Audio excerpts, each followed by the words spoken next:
Yo creo que vamos a empezar, aunque sigue entrando gente, pero para no demorarlo más, porque viene un webinar intenso. Veo a muchos compañeros en la sala, muchos consultores y mucha gente del entorno de la consultoría y de la verificación de temas de sostenibilidad.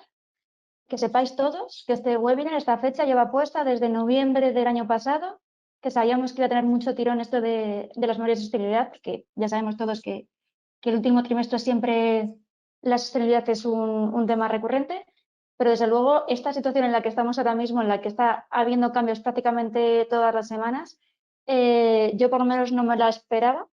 La veíamos venir, pero no me la esperaba tan condensada. Y bueno, he intentado tener todo lo más actualizado posible. Voy a hacer aquí mi disclaimer. Ya sabéis que está cambiando todo muy rápido, así que los que estáis viendo hoy el webinar, creo que está todo más o menos actualizado. He estado revisando enlaces y publicaciones y creo que no me he dejado nada.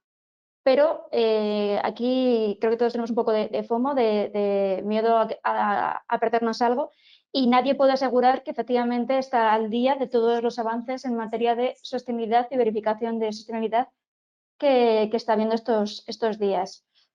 Además, es que como ha habido cierto retraso de algunas cosillas, lo que viene para lo que queda de meses es especialmente intenso. Así que, bueno, creo que tendremos que hacer algún grupo de chat o algo para irnos manteniendo al tanto y que no nos perdamos nada en todo esto. ¿Vale? Bueno, ya me conocéis, creo que casi todos. Soy Verónica, la responsable de sostenibilidad, validación y verificación ASG aquí en OCA Global. Vamos a ver qué vamos a tocar hoy, que como os decía, viene intensito. Vamos a ponernos un poco en contexto y en antecedentes de cómo se informa sobre la sostenibilidad y por qué se informa sobre sostenibilidad. Los principales marcos y estándares de reporte, la famosa CSRD, que la Directiva de Sostenibilidad Corporativa, de Información sobre Sostenibilidad Corporativa, que relega a un segundo, que releva, mejor dicho, releva a la Ley de Estados de Información No Financiera. Y todo lo que acompaña esta CSRD, que como es una directiva tendrá que transponerse a legislación española, ¿vale? Ya lo comentaremos. Aspectos relevantes, especialmente complicados en la verificación de los aspectos ambientales. ¿Por qué es importante la verificación? Y no me voy a quedar solo en lo que ya todos sabemos, de que aporta transparencia, credibilidad, rigor a ese trabajo que ha hecho el consultor o la empresa aportando esa información ambiental, sino que empieza a ser mucho más exigente este aspecto para todos, ¿vale? Y algunas recomendaciones. Yo como parte verificadora no puedo explayarme en estas cosas, pero sí que os voy a dar unas recomendaciones de corazón de lo que yo haría si fuera vosotros, si tuviera que reportar o preparar información no financiera en los próximos meses, ¿vale? Por supuesto, tenemos un apartadito para preguntas, lo que necesitéis, comentáis, ¿vale? Tenemos un apartado de preguntas, ¿vale? En el chat o en el chat, donde queráis, y al final de la presentación lo iremos viendo.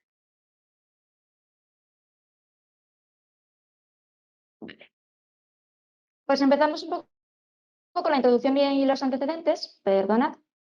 Ahí. Vale. Siempre que hablamos de sostenibilidad terminamos recurriendo de una forma o de otra a la definición de desarrollo sostenible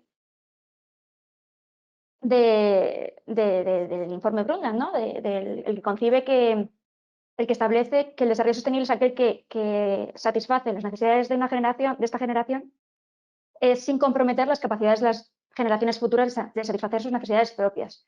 Esta frase, que parece simple, lleva en sí misma toda una forma de vivir y una forma de hacer las cosas y, por supuesto, una forma de comunicar, ¿vale? Ha pasado mucho de todo eso, pero seguimos sin estar alineados con esta frase, con conseguir ajustar nuestras demandas ambientales, sociales y de gobernanza a las capacidades reales que tiene el planeta de aguantarnos, ¿vale?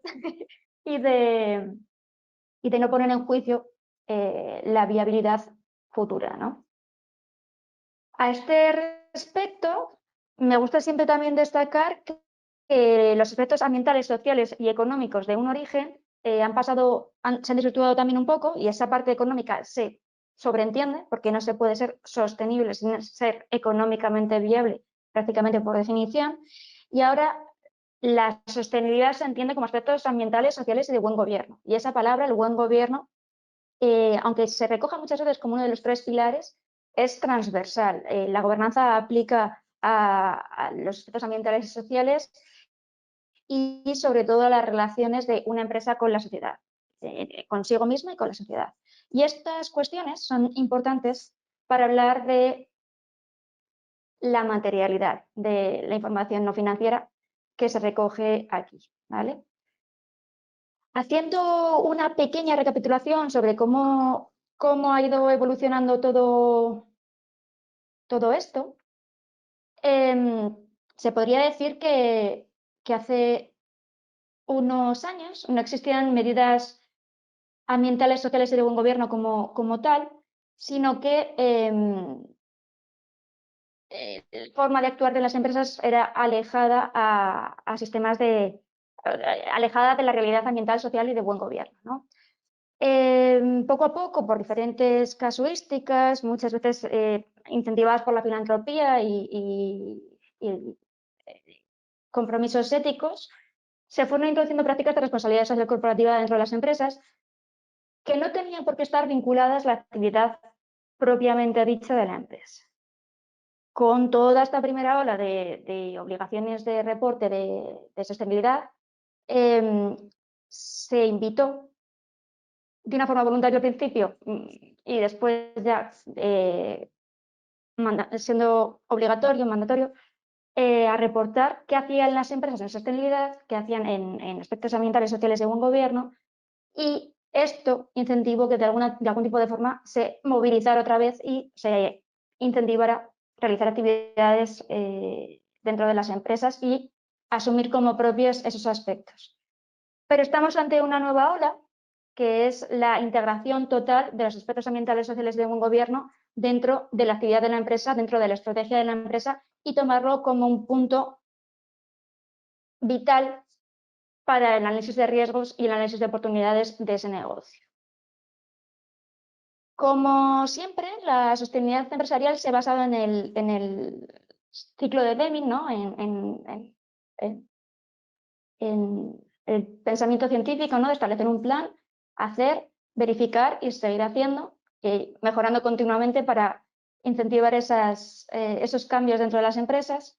Y sencillamente recordaros, como vamos a hablar mucho de verificación, que la validación es la comprobación previa a la ejecución de una propuesta, un programa, un plan, lo que se considere, y la verificación y, por tanto, el reporting es una comprobación de hechos consumados, de resultados. Es decir, que para poder verificar una memoria de sostenibilidad, un estado de información no financiera, previamente ha tenido que haber un trabajo planificado, realizado, chequeado y vuelto a ejecutar, ¿vale? Como decíamos, en 2014 surge la Directiva Europea de Estados de Información No Financiera, que se transpone a la ley española, a la normativa española, la Ley 11/2018.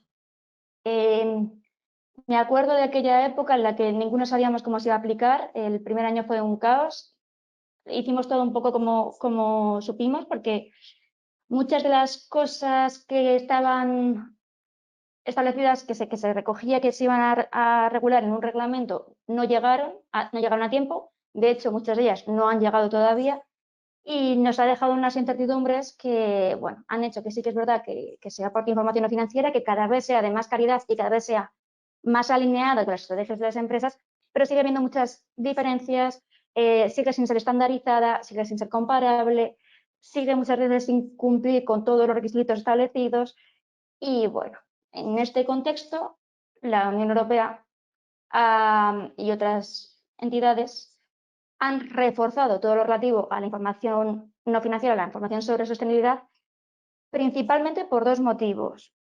para incentivar, para canalizar fondos hacia empresas más sostenibles que promuevan esa transición ecológica alineada con los objetivos ambientales de la Unión Europea dentro del European Green Deal y de todos los compromisos de descarbonización, de ahorro energético, de reducción de consumos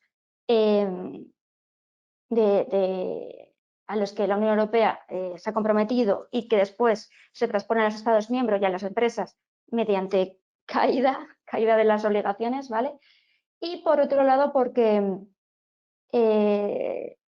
por un enfoque de riesgos. Al final, la sostenibilidad es la maximización de la eficiencia. Las empresas que identifican y recogen esos riesgos, los analizan y buscan soluciones antes de que se manifiesten, son más capaces de responder a las fluctuaciones y a los posibles problemas que surjan porque tienen estos riesgos identificados. Y en un entorno cambiante como en el que nos encontramos con un cambio climático, con escasez de algunos recursos, con una incertidumbre muy alta sobre lo que pueda pasar, pues es interesante valorar estas alternativas. Bueno, esto es un poco el marco de juego. De hecho, no está muy actualizado, esto ya es de 2022 y hay algunos logotipos aquí que han cambiado, algunas entidades que han desaparecido, que se han unificado con otras, pero nos sirve un poco para hacernos una idea de lo que nos encontramos ahora mismo. Por un lado tenemos estándares, por otro lado tenemos marcos y por otro lado tenemos indicadores, ratings, informaciones que si bien no son propiamente marcos de reporte, sí que ofrecen información ambiental. Es más, estos ratings, estas informaciones ambientales que se recogen dentro de proveedores de datos financieros y no financieros, salen en la mayoría de las ocasiones de las comunicaciones que hacen las empresas. Es decir, que efectivamente Morningstar rebusca entre las memorias de sostenibilidad de las empresas para darles una calificación en los globos o MSCI de los plus que tiene, de la categorización que tiene, para efectivamente darles una valoración de riesgos de sostenibilidad. Y eso es lo que se pretende con todo esto, que la información sea de suficiente calidad y con suficiente comparabilidad como para que inversores o cualquier parte interesada pueda discernir qué empresas son más alineadas a sus expectativas o a sus idearios de inversión, ¿vale? ¿Qué diferencia hay entre estándares y marcos? En primer lugar, un estándar de reporte está enfocado a organizar y a estructurar esa información, ¿vale? Es decir, que tiene la vocación de que sea comparable, transferible, con unas reglas de cálculo establecidas, con indicaciones para que todas las entidades reporten de la misma forma. Y los marcos son guías, recomendaciones, principios que no tienen por qué estructurar la comunicación en sí misma, ¿vale? Como ejemplos, pues tenemos para marcos desde los ODS de Naciones Unidas, que bueno, los hemos integrado dentro de nuestras memorias de sostenibilidad de forma desigual también. Por su parte, GRI, que es un estándar, recoge cómo se puede integrar los ODS dentro de ese estándar, ¿vale? Pero no es un estándar como tal. Y aquí hago un matiz, que sepáis todos que es inminente la publicación de la ISO 53001, que ha cambiado de nombre, en el borrador era 52001, de sistemas de gestión de los ODS. Tampoco es un sistema de reporte, perdón, tampoco es un estándar de reporte, es un sistema de gestión con su política, su auditoría interna, su estructura de alto nivel como otros sistemas, ¿vale? No sirve para reportar, pero sí es una forma de integrar dentro de la gestión de la empresa los ODS, ¿vale? Dentro de esta categoría también de marcos tenemos el Pacto Mundial, el Task Force de Climate Financial Disclosure, CDP, los principios de Ecuador, los principios de inversión responsable, cuestiones como más amplias que lo que son específicamente los estándares. Dentro del concepto estándar, pues tenemos por supuesto, GRI, que es el más utilizado y el más conocido, los European Sustainability Reporting Standards, desarrollados por EFRE, y los IFRS, desarrollados por el ISSB. Espero no dejarme ninguna sigla, pero creo que lo he hecho bien. Vale. La imagen que os mostraba antes solamente es un resumen. La iniciativa Carrots and Sticks que desarrolló GRI con el King's College y la Universidad de Edimburgo, si no recuerdo mal, tiene un mapeo de todos los esquemas de reporte que hay en el mundo. Si entráis en su web, tenéis como un recopilador de todos los estándares que hay, podéis buscarlos y filtrar, ¿vale? Este es un resumen. Y como veis, pues hay regiones en las que hay más de 30 políticas de reporte distintas, voluntarias o obligatorias, que conviven entre ellas y que en muchas ocasiones hay muchas empresas obligadas o invitadas por sus partes interesadas a reportar en base a ellas. Con lo cual, pues es un consumo de recursos de personal y de dedicación ingente para poder reportar informaciones similares en diferentes formatos. ¿Vale? También de Carrots and Sticks, del último informe que han publicado, son estas dos gráficas en las que se recoge la evolución de las políticas de disclosure y de otras políticas de ASG y sostenibilidad, tanto obligatorias, las azulitas, como verdes. ¿Vale? Y veis que, bueno, fluctúa, pero que, bueno, los marcos de reporte y los esquemas cuando nacen tienen un tirón, ¿no? Y después ya tienden a bajar un poquito y a estabilizarse. Como podéis ver aquí, casualmente, en 2017 hay un pico brutal. Os hacéis una idea de por qué, ¿no? De la cantidad de reportes, guías, opciones que surgieron a rebufo de los ODS. ¿Vale? Al no haber un esquema internacional reconocido en ODS, surgieron muchos parciales, pero con las mismas, pues no prosperaron. ¿Vale? Y como decía, estamos en un momento clave para todo lo relativo al reporte, porque ya parece claro que efectivamente no pueden convivir tantos modelos de reporte, no es viable que sea así, no permite la comparabilidad que se busca y los propios dueños de los esquemas, los propios promotores de los esquemas, se han intentado poner de acuerdo para poner un poco de claridad en todo esto. Entonces, como decíamos, la International Financial Reporting Standards, los International Financial Reporting Standards, han unificado varias de las cuestiones que había previamente. Han integrado el Climate Disclosure Standard Boards, Value Reporting Foundation, parte de SASB, parte de Integrated Reporting, por no decir prácticamente todo, y algunas cositas de CDP, ¿vale?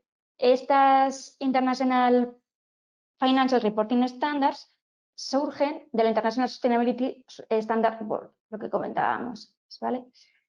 Que ya en su nacimiento y en su concepción está enfocada a tener operatividad con GRI y con Task Force on Climate Related Financial Disclosure y el Task Force de naturaleza también, y sobre todo con las normas europeas que están surgiendo, con CSRD, European Sustainability Reporting Standards, las normas de reporte concretas que regulan la CSRD.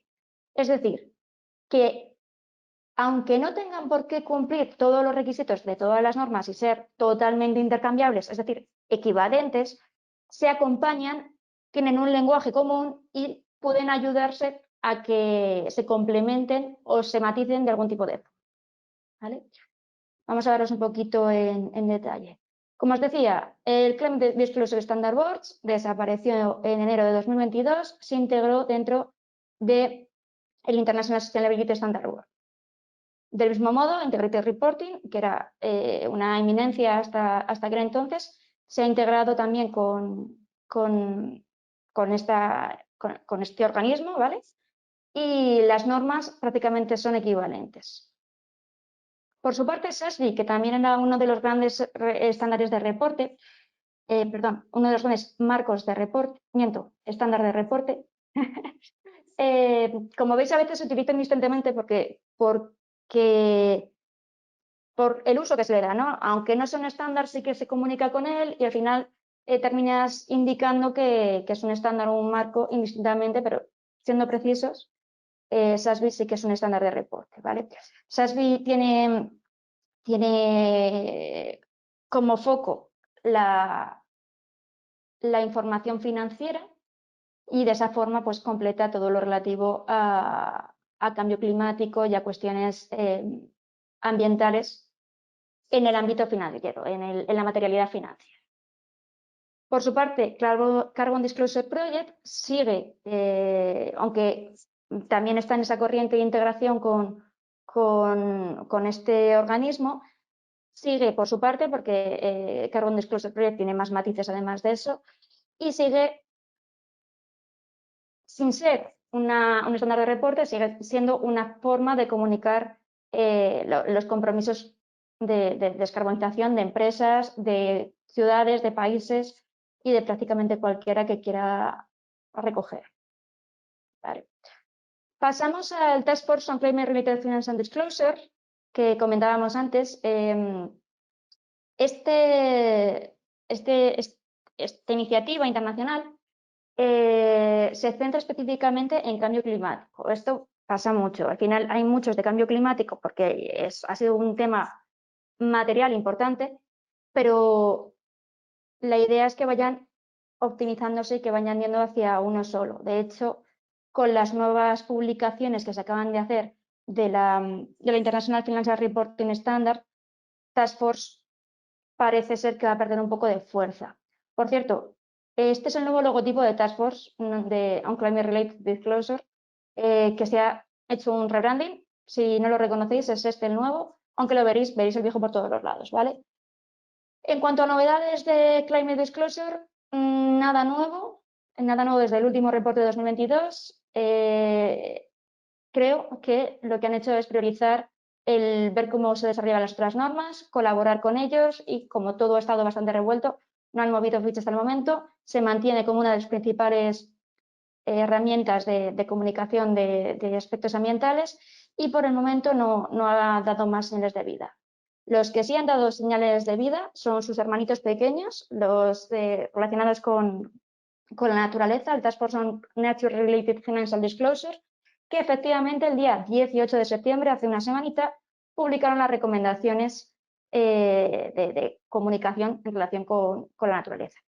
Estos dos, repito, están muy centrados en la materialidad financiera, en cómo afecta al clima y a la naturaleza la empresa y viceversa, ¿no? La naturaleza y el clima a la rentabilidad de las empresas.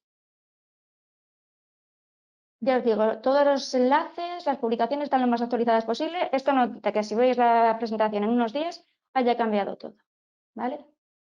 Otra marco, herramienta, sistema de comunicación que ha ganado mucho peso en los últimos años es el Science Based Target Initiative. Tiene una serie de requisitos y entre ellos comunicar. Concibe alinear la estrategia de la empresa con la evidencia científica, ¿vale? Y a este respecto, ahora mismo, hasta noviembre, 24 de noviembre si no recuerdo mal, la última novedad es que tienen abiertos a información pública, o sea, a aportaciones externas,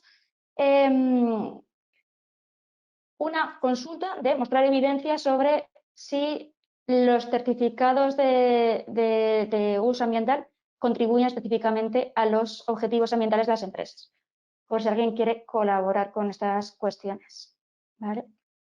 Lo dicho, hay mucho movimiento, todo está avanzando mucho y con esto ya pasamos específicamente a los estándares de reporte. Como os decía, el International Sustainability Board ha creado los International Financial Reporting Standards que complementan de algún tipo de forma a GRI en los aspectos financieros, ¿vale? Se han publicado ya dos estos dos, los de los generales y los de aspectos climáticos. Por eso decíamos que esto posiblemente haga un poco la competencia al Task Force on Climate-Related Disclosures, porque va a cubrir gran parte de esta información y al final la vocación que tiene este esquema es que sea aglutinador de todos los demás. Y como novedad, deciros que ya está en castellano la primera parte. Podéis utilizarlo para reportar. ¿Vale? Bueno, pasamos por último al tótem de los tótems en cuanto a información no financiera. GRI es el más utilizado, el más comentado y el que mejor se ha posicionado para esta nueva avanzadilla de comunicación financiera que nos viene, entre otras muchas cosas porque es público. Uno de los elementos clave de todo esto es la transparencia, y GRI desde sus inicios ha sido transparente, ha ofrecido a cualquiera que quisiera utilizar sus esquemas de reporte y invita a que así sea, ¿no? Que sea lo más abierto y colaborativo posible. Como sabéis, GRI se basa en los estándares universales, estándares sectoriales y estándares temáticos. Los estándares universales aplican a todo tipo de presentación de informes, los sectoriales solamente a cada sector, y después podemos seleccionar temas concretos sobre los que reportar porque lo consideramos material. A este respecto, el GRI 1 recoge los requerimientos y principios para el uso del estándar GRI generales. El GRI 2 recoge los contenidos sobre la organización informante y el GRI 3 establece los contenidos y orientaciones para identificar los temas materiales importantes, relevantes de la asociación, de la organización, perdón. Por lo tanto, para aplicar GRI necesitamos identificar y evaluar de forma continuada los impactos, para lo que tenemos que tener un diálogo continuo con las partes interesadas, identificar el contexto de la organización, los principales impactos, evaluar la relevancia de los impactos, priorizarlos y jerarquizarlos para establecer los temas materiales e informar sobre los temas materiales. ¿Vale? Con esto pasamos de los estándares voluntarios a los que son obligatorios. En nuestro caso, la CSRD, la directiva sobre la Corporate Sustainability Reporting Directive, que pretende subsanar varias de las deficiencias que tenía la Non-Financial Disclosure Directive, Reporting Directive, perdón, que como os decía, pues no ha cumplido del todo los objetivos buscados. Entonces, la CSRD amplía la información, se hace más exigente con los requisitos y además subsana algunos de los problemas identificados con su hermana mayor. Esta es la evolución que ha tenido. En abril de 2021 se hizo la propuesta de Corporate Sustainability Reporting Directive. Hubo un acuerdo en junio de 2022 para aceptar esta directiva. Se encargó a EFRAG, a la European Financial Reporting Advisory Group, que estableciera unas normas de referencia para poder reportar esta información, los ESRD, los European Sustainability Reporting Standards, perdón, son demasiadas siglas, que en paralelo con la CSRD han ido avanzando. EFRAG empieza a trabajar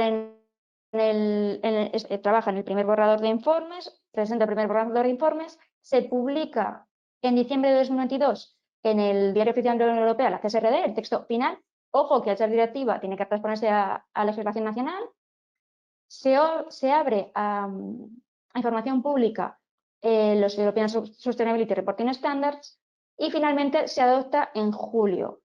A día de hoy está adoptado pero no publicado, es decir, que todavía no es vinculante. A día de hoy, 28 de septiembre, todavía no se ha publicado. Confirmado, bueno, lo he mirado y no está publicado. Puede que mañana haya cambiado eso. Entonces, voy a ir muy rápido con todo esto porque como requiere transposición y después se va a regular con los indicadores específicos, voy a pasar rápido, pero para que veáis pues, algunas de las cosas que recoge la CSRD. Sobre todo, lo importante, todos los requisitos se recogen en los artículos 19 y 29, y ahí es donde se recoge toda la información que tienen que reportar las empresas. Se ha intentado, después de pelear, que hubiera cierto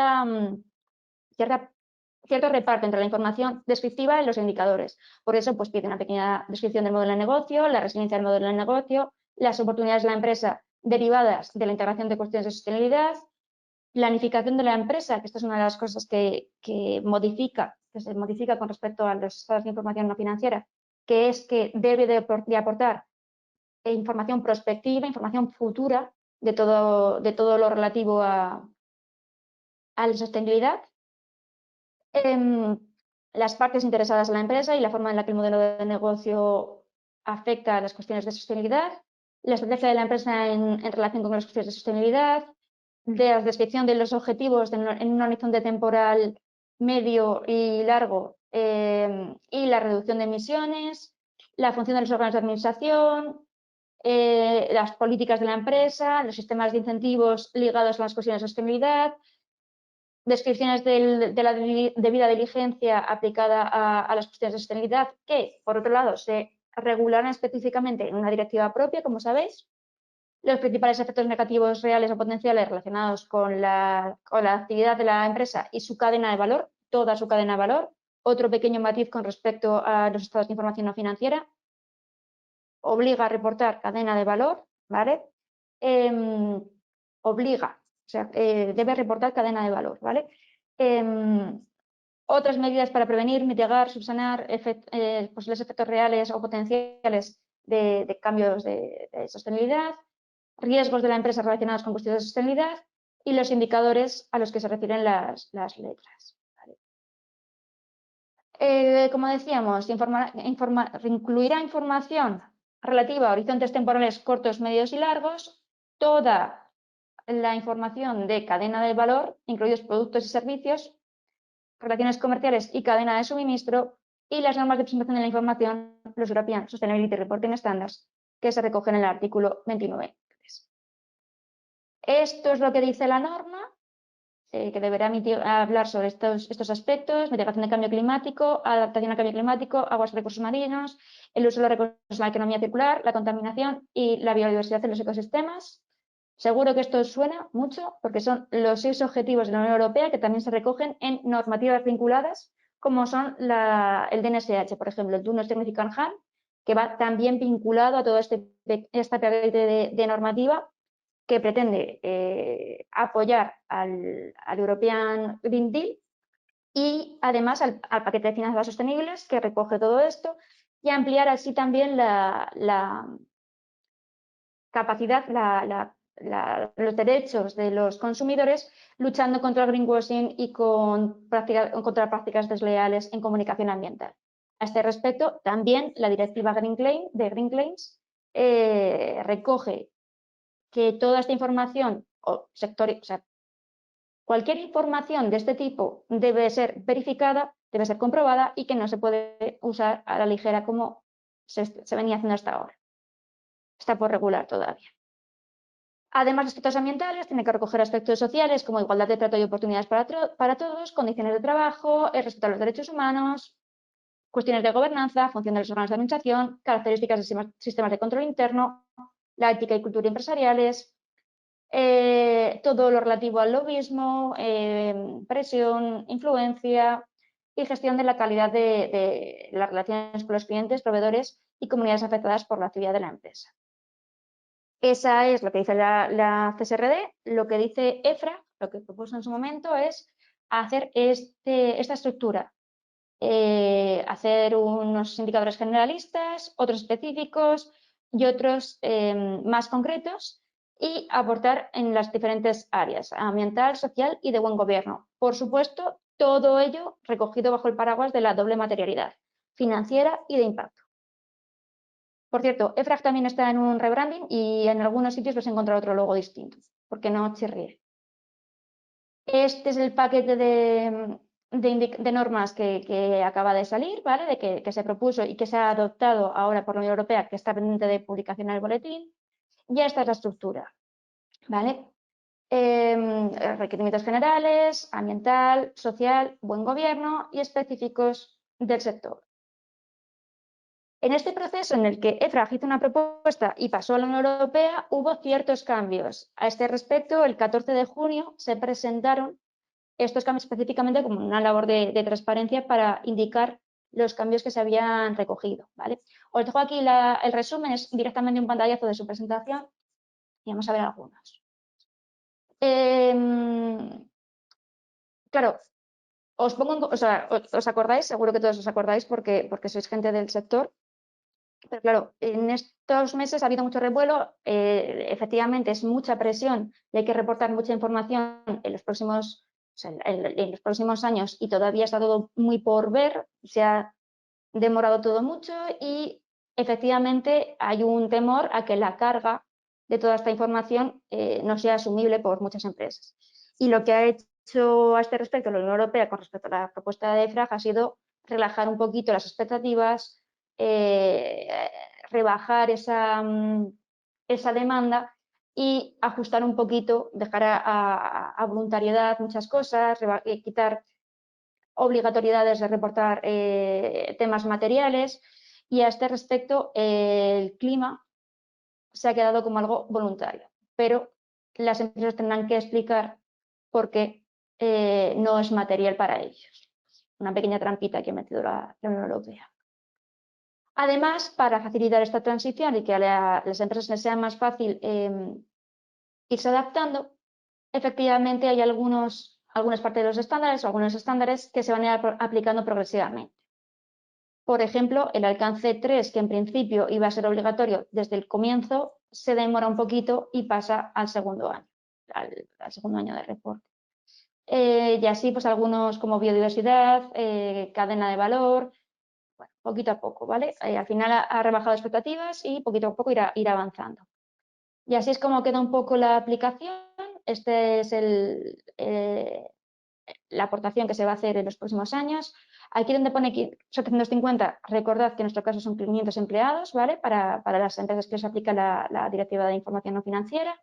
Y poquito a poco pues irán avanzando y haciéndose obligatorios full report, o sea, el reporte completo, incluso para pequeñas y medianas empresas. Ojo con esto, porque tiene otra trampa también.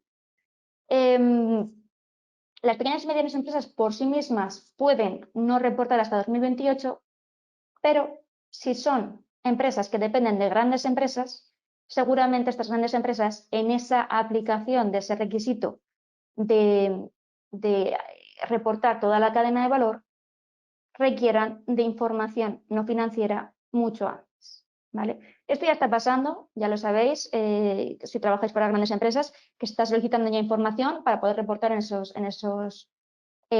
campos la información propia de las grandes empresas.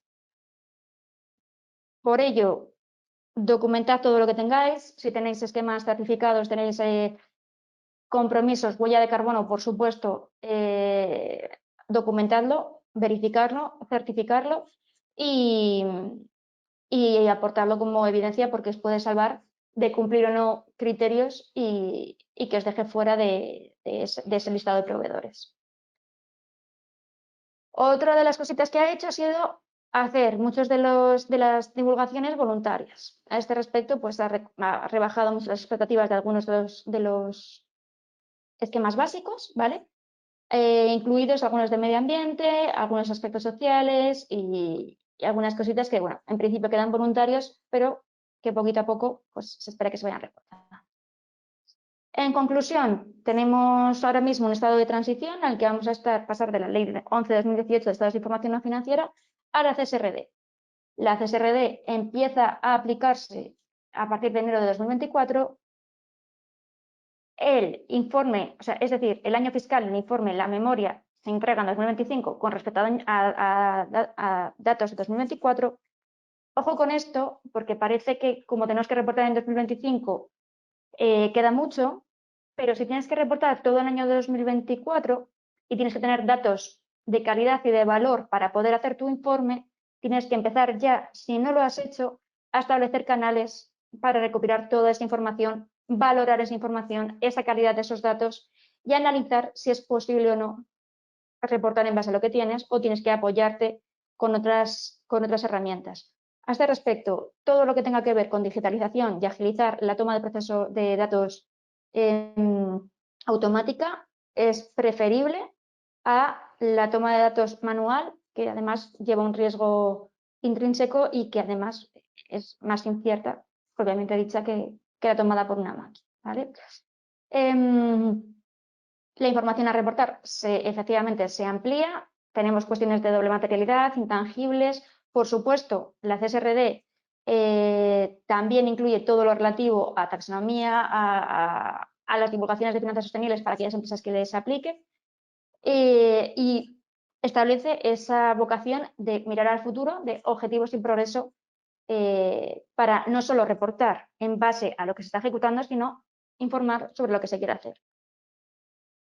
La verificación, si los estados de información no financiera era obligatoria, pero no se había terminado de materializar y se había terminado de regular, para la CSRD es obligatoria, se está poniendo muy seria, de hecho está todavía por definir y tenemos mucha incertidumbre a ese respecto y a nosotros nos pilla especialmente, nos explica especialmente, así que ahora os contaré algunas cositas. Como ya sabéis, la CSRD tiene que ser legible por máquinas y los estándares de reporte que utilizamos con los estados de información no financiera no nos van a valer para la CSRD. Tienen que ser ajustados a los European Sustainability Reporting Standards, a todo lo que dicen esas normas de estandarización. ¿Vale? Este es el nuevo logotipo de EFRAG, ¿vale? Y a este respecto, interoperatividad no quiere decir equivalencia, ¿vale?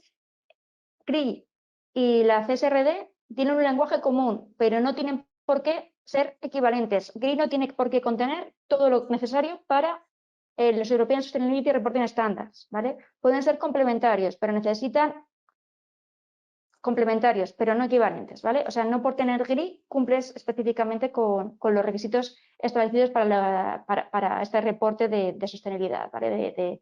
Del European Sustainability Reporting Standard. Mucho cuidado con esto porque puede inducir a error.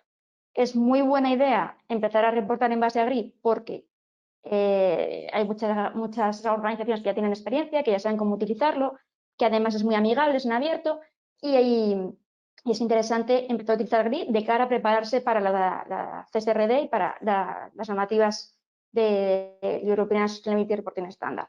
Pero no significa que vaya a ser suficiente, ¿vale? Lo dicho, la CSRD se tiene que transponer a la legislación nacional. Ya empezó en su momento a moverse con la consulta pública sobre el anteproyecto de ley de información sobre sostenibilidad, que terminó el 4 de marzo. Y ya en la siguiente audiencia pública, el anteproyecto de ley, que se publicó que se abrió hasta el 24 de mayo, ya recogía ese cambio de nombre de ley que regula el marco de información corporativa sobre cuestiones medioambientales, sociales y de gobernanza. Ya sabéis que la palabra sostenible a veces aparece y desaparece según van cambiando las normativas, ¿vale? A este respecto, algunas cuestiones súper importantes en aspectos de información de la sostenibilidad. La doble materialidad, la famosa doble materialidad. Tenemos la materialidad financiera sostenible y la del impacto ASG. Tenemos que valorar cómo la organización contribuye o no, positiva o negativamente, al desarrollo sostenible y tenemos que valorar cómo los retos y oportunidades de sostenibilidad afectan financieramente a la organización. Retos y oportunidades entendidos como riesgos potenciales para lo negativo y oportunidades para lo positivo, ¿vale? Y cómo estos se comunican entre ellos, ¿vale?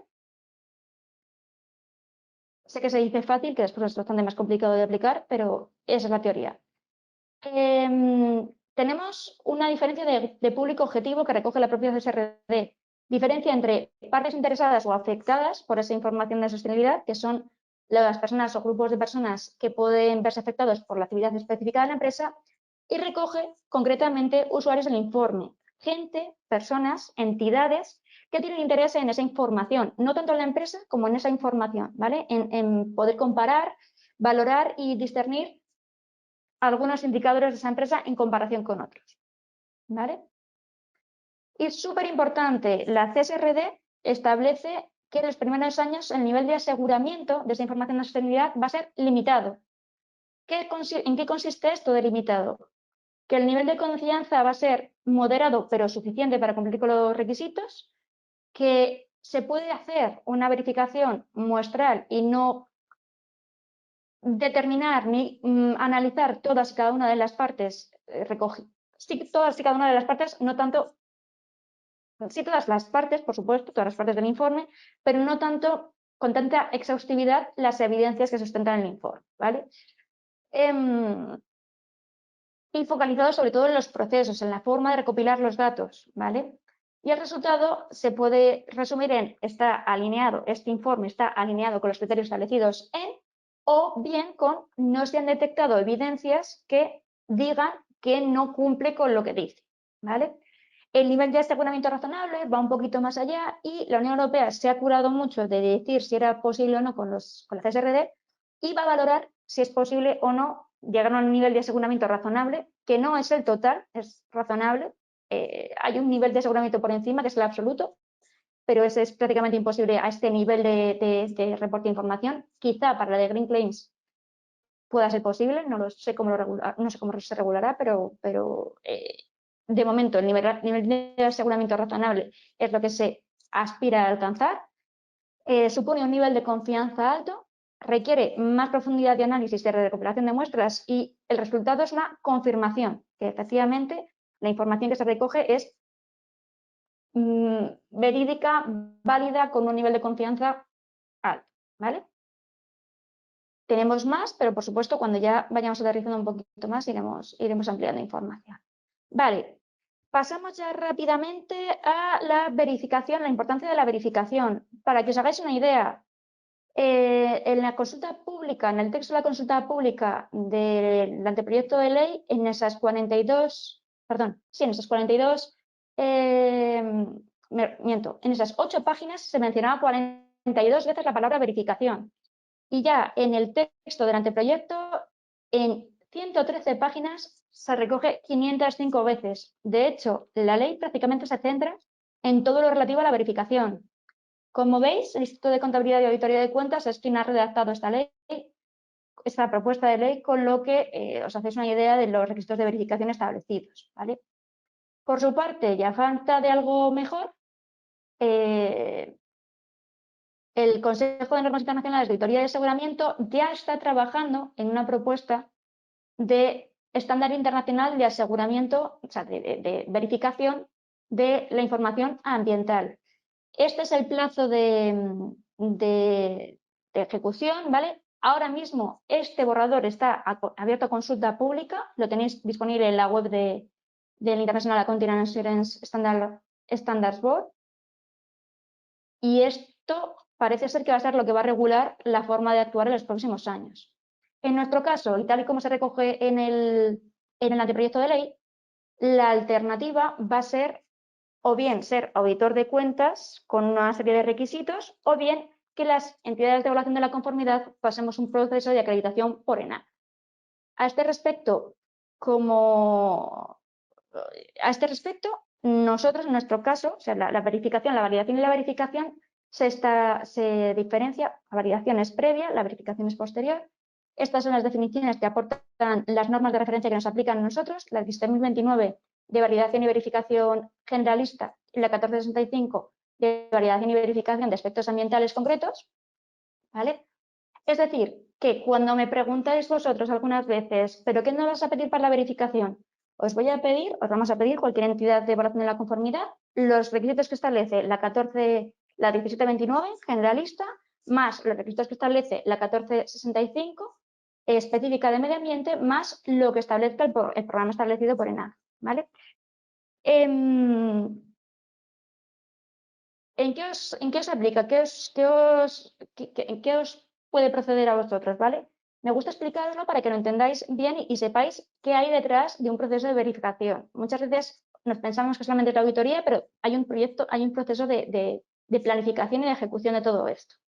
Estas normas establecen que una vez que recibimos vuestra memoria, que recibimos esa información ambiental a verificar, tenemos que hacer dos cosas. Un análisis estratégico para valorar la complejidad de esa norma y una evaluación de riesgos para ver si puede tener potenciales problemas que afecten a que una decisión, a que se pueda o no se pueda ejecutar esa decisión y en qué términos y qué pueda implicar problemas con esa decisión que se ha tomado. Es decir, que alguno de los usuarios previstos tome una decisión equivocada porque el dictamen realizado por la entidad de verificación iba hacia un lado o hacia otro, ¿vale? Ese es nuestro pequeño análisis de materialidad también. En base a estos dos estudios, que son sobre la documentación específica, se hace un plan de validación y un plan de recopilación de evidencias. Y el plan de validación es lo que se envía al cliente, ¿vale? Para que pueda comprobar que efectivamente se van a mirar todos esos puntos y hacerse una idea de lo que se va a ir recogiendo. Y a este respecto se verifica el contenido del informe. Es decir, el contenido tiene que ser completo, el informe tiene que ser completo. El dictamen, resultado de esa verificación, puede ser favorable con salvedades, es decir, con problemas, con deficiencias que se han identificado que no sean materiales, porque en cuanto sean materiales el informe es desfavorable y no se puede emitir informe por el motivo que sea, ¿vale? Por eso es súper importante que nos seamos conscientes de que la información tiene que ser muy completa, tiene que cumplir con los requisitos, tenemos que hacer un análisis previo como entidad que quiere verificarse de que efectivamente se cumple con todos los requisitos. Una vez ya estamos seguros de que queremos verificar esa información, hacérnosla llegar a un organismo de evaluación de la conformidad. Nosotros haremos ese análisis estratégico, haremos ese proceso de verificación y si encontramos en el proceso algún tipo de error sustancial, el dictamen será negativo. Si encontramos algún errorcillo, pero no os resulta grave, será favorable con salvedades y si está estupendo, pues será favorable sin más, ¿vale? Súper importante que este informe nuestro de validación y verificación, este dictamen, acompañe a vuestra información porque es la que ha recogido, la que verifica, ¿vale? Voy a terminar ya con unas recomendaciones que os comentaba y os dejo un ratito para preguntas. ¿Qué tiene que contener una buena memoria de sostenibilidad? Pues, por supuesto, información ambiental, social y de buen gobierno. No vale elegir las que nos gustan, ¿vale? No puede ser completa una memoria de sostenibilidad si nos falta alguna de estas tres patas. Tiene que ser resultado de un análisis interno de las actuaciones realizadas. Tiene que tener información sobre el liderazgo en la empresa. Tiene que estar integrado, por tanto, en la estrategia de la compañía. Tiene que acompañarse de evidencias de la consecución de los objetivos. Por supuesto, y por favor, es preferible que sobre información a que falte justificación de las exclusiones de las estimaciones o de la utilización de datos de baja calidad frente a otros. Todo eso tiene que venir súper bien justificado, ¿vale? Es mejor pecar de exceso y de comunicar de más que no mencionarlo, porque en cuanto no lo mencionáis, a los verificadores nos salta a los ojos y decimos, bueno, empezamos a sospechar y ya el nivel de aseguramiento y el nivel de confianza empieza a peligrar, ¿vale? Por supuesto, tiene que tener un lenguaje claro y apropiado al público objetivo. Como recomendaciones generalistas de lo que se viene. Pensemos, tengamos un pensamiento estratégico y evaluemos la importancia de los aspectos ambientales, sociales de buen gobierno y financieros en nuestra organización. Cuanto antes hagamos ese procesado, ese análisis, mejor. Por supuesto, empezad a tomar ya medidas para poder tomar datos y datos de calidad.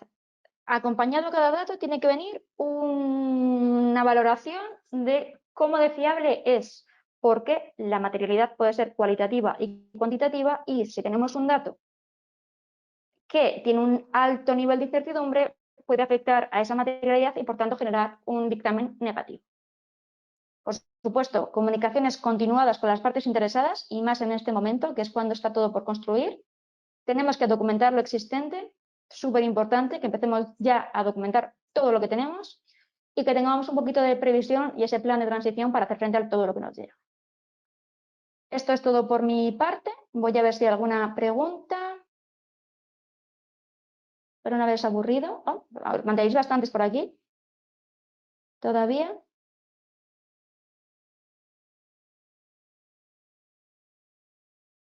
No veo ninguna pregunta.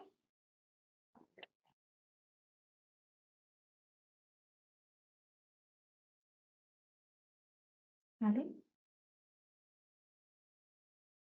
En el chat tampoco veo preguntas.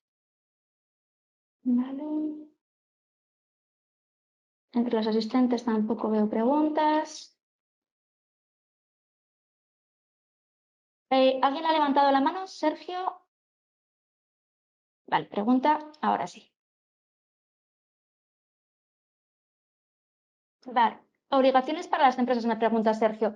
¿En cuanto a la CSRD o generalistas? Voy a pasar a la CSRD. Lo voy a dejar aquí de fondo.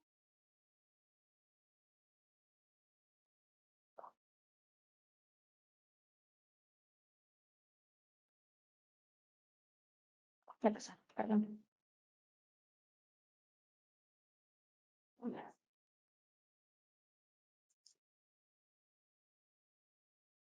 Sergio, mira, aquí lo tienes en esta diapositiva, ¿vale? Como sabéis, la aplicación de la CSRD es progresiva, ¿vale? Entonces, empezaremos con las grandes empresas que para el año 2025 tendrán que reportar ya los datos de 2024 de la CSRD y del primer bloque de estándares de sostenibilidad, ¿vale? De los que hemos recogido en la European Sustainability Reporting Standards, ¿vale? De ese bloque. Están todos en abierto, los podéis consultar y podéis empezar a trastear con ellos, ¿vale? Para el 1 de enero de 2025, las grandes compañías no sujetas a la directiva tendrán que empezar a aportar esta información, ¿vale? El 1 de enero de 2026, las pymes cotizadas, solo las cotizadas tendrán que empezar a aportar. Y las pymes normales podrán retrasarlo hasta 2018. ¿Vale?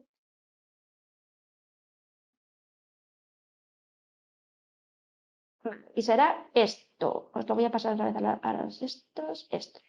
¿Vale?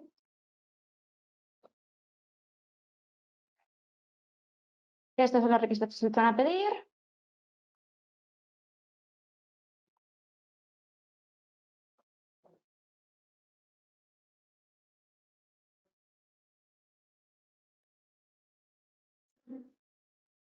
Vale. ¿Qué se considera empresa de interés público en España? Es decir, ¿esto aplica a todas las empresas sujetas a estados de información no financiera o existen otros criterios? No, las empresas de interés público están listadas. Es decir, hay un registro de empresas de interés público.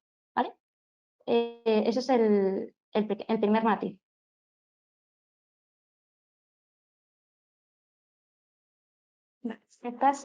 ¿Estáis viendo casos de entidades no obligadas al no ser empresas, asociaciones, universidades, vayan a hacer memoria de sostenibilidad de forma voluntaria como política de comunicación? Este tipo de casos se validan o verifican. Jolín, me alegra mucho de que me hagas esta pregunta, Antón, porque efectivamente hay muchas entidades que sin tener obligación están generando comunicaciones de sostenibilidad. Algunas se atreven a llamarlas memorias de sostenibilidad, hay otras que dicen que hacen comunicaciones, que hacen como clips, ¿no? Pequeñas indicaciones, y todo eso es potencialmente verificable, ¿vale? Una cosa es que hay algunos esquemas que tengan obligación de verificación, otra cosa es que hay algunos esquemas que siendo voluntarios tengas capacidad para verificar, y otra cosa es que sin tener esquemas puedas llegar a verificarlo. Y ese campo, esa última opción, de que no haya un esquema establecido, se podrían llegar a validar, a verificar o validar, ¿vale? Las normas estas que os decía, que nos aplican a nosotros como entidad de evaluación de la conformidad, la 17.029 y la de 1465, establecen la posibilidad en el anexo de crear un programa de validación y verificación propio, muy entrecomillado, ¿vale? Es decir, tú puedes establecer una serie de requisitos que quieres verificar en tu información y pactar con una entidad de evaluación de la conformidad que se va a hacer esa verificación, ¿vale? Por supuesto, de una forma transparente y totalmente comunicada, se puede acompañar esta información con la información a verificar, ¿vale? Lo que os decía, para mí lo suyo, que esto es obligatorio, pero a veces nos olvida, es que el informe de verificación y el dictamen acompañan la memoria publicada. No tiene ningún sentido que vaya separado. La verificación aporta credibilidad y transparencia a esa información específica, ¿vale? Y sí, en resumen, sí, se puede potencialmente validar o verificar independientemente de si hay un esquema que lo obligue o no.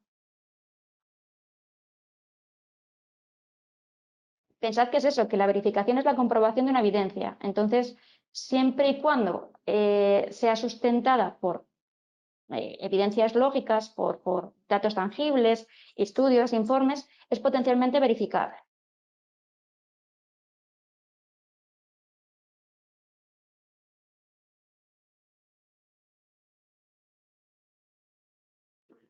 Sé que has explicado los marcos y los estándares y que he detenido mucho ahí. Entiendo que, por ser público y sencillez, es recomendable reportar en GRI, aunque puede a futuro no incluya todos los aspectos necesarios. ¿Nos recomendaríais otro? Mira, yo, tal y como se están poniendo las cosas, GRI me parece la mejor alternativa para empezar esa transición, la verdad.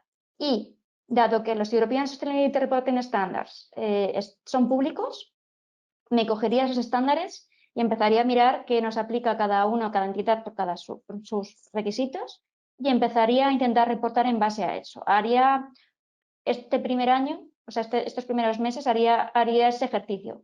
Seguramente sea un desastre porque al final la realidad es que no vamos a tener forma de tomar esos datos este primer año, pero el hacer ese ensayo puede ser vital para poder reportar más allá de eso, ¿vale? Y a este respecto es eso, GRI tiene todos los estándares en abierto, podéis consultarnos en abierto, los European Sustainability Standard están también en abierto y no hay excusa, ahí sí que puedes cogerlo cada uno y regular, o sea, y fabricarte tu batería de indicadores con lo que ya hay publicado.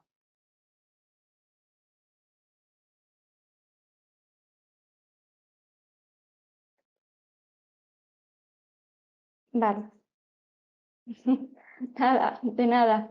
Pues nada, si os parece bien, lo dejamos aquí. Os voy a dejar bueno, os recuerdo un par de cositas.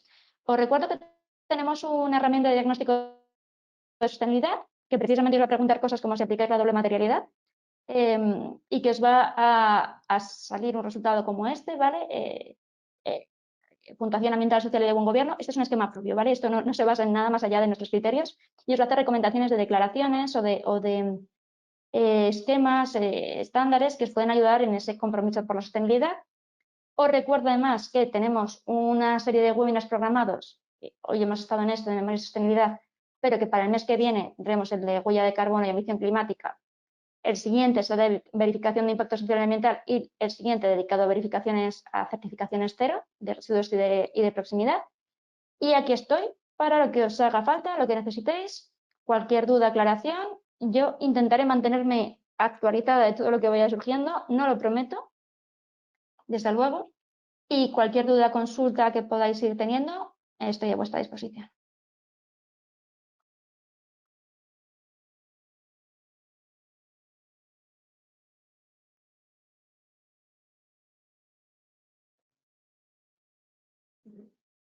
Pues muchísimas gracias a todos por venir.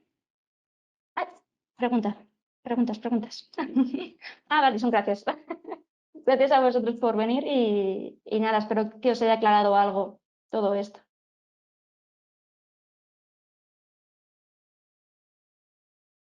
Lo dicho, los reportes, las memorias de reporte, cada una tiene su complejidad, sus modificaciones, sus premisas y cada una responde un poco a los intereses del grupo que lo ha creado y de las partes interesadas, ¿vale? Así que ahí, en función de lo que la empresa quiera reportar, pues le conviene más uno u otro.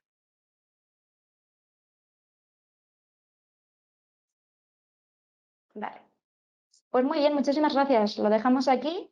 Nos vemos en los siguientes webinars y encantada de estar con vosotros esta tarde. Adiós.